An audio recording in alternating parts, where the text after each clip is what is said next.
What's going on, guys? So I got something in today, and it is the Njord Cloudline fan controllers, courtesy of Pivotal Pleb Tech, for providing me with two of these, and wanted to test this out with my E9 Pro setup. Apparently I'm probably the first one to actually do so. Wanted to kind of get some readings here with my current setup.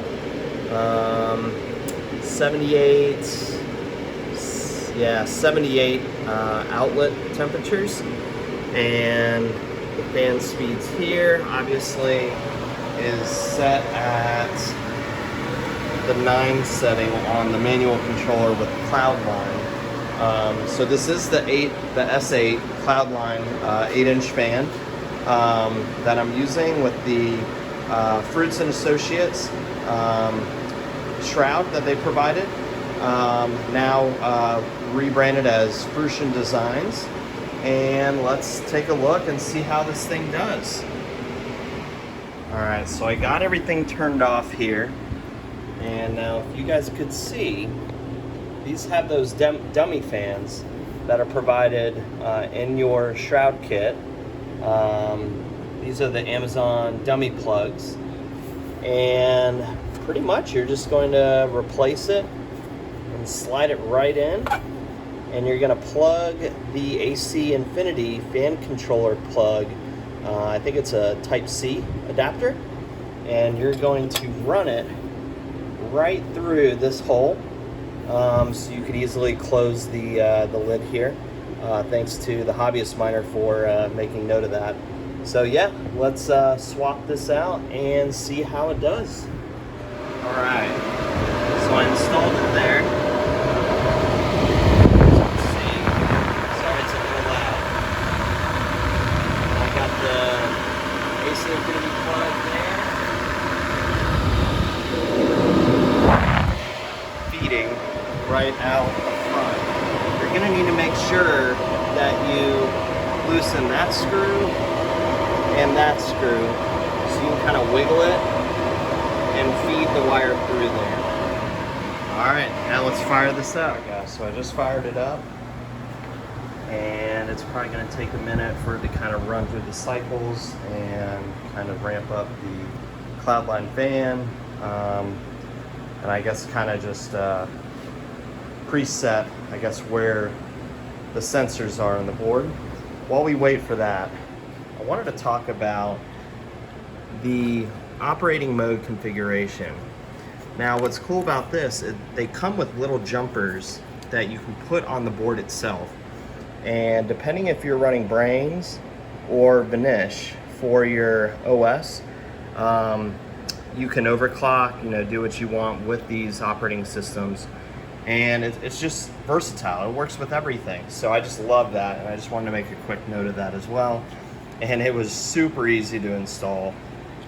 Just taking, your dummy fan module here and replacing it with the Njord.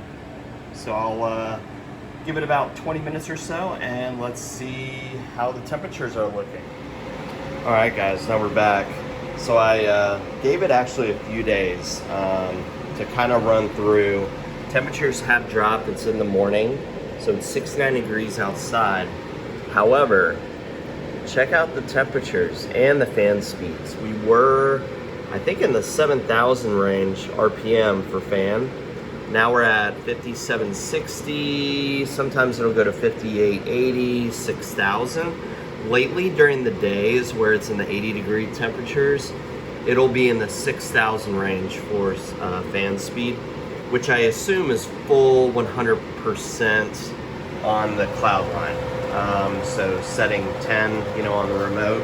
So I'm guessing right now, based on how it sounds, I think is at maybe 8, maybe 7 for these readings, because it's not as loud, but during the day it's very loud when it's running at 6,000 RPMs. But yeah, temperatures are looking great. It never goes above, I would say, low 70s to mid 70s, unfortunately. I can't keep it really under that because of my, intake coming from the crack in the garage there. I'm waiting on my MERV 3, I guess metal filter plate that's coming through hopefully next week or this week. So right now I'm still using the house filter there. I just moved out of the way just to kind of get some real temperature readings on the intake side. But yeah, this is amazing. And again, you know, I would definitely recommend getting the Njord Cloudline auto fan controller because these things are awesome. But yeah, you guys just leave a comment below. Let me know what you guys plan on possibly doing with these. And yeah, best of luck to you guys. And thanks again, Pivotal Pleb Tech, again for sending me these. And looking forward to showing you guys in future videos how it does. Take care.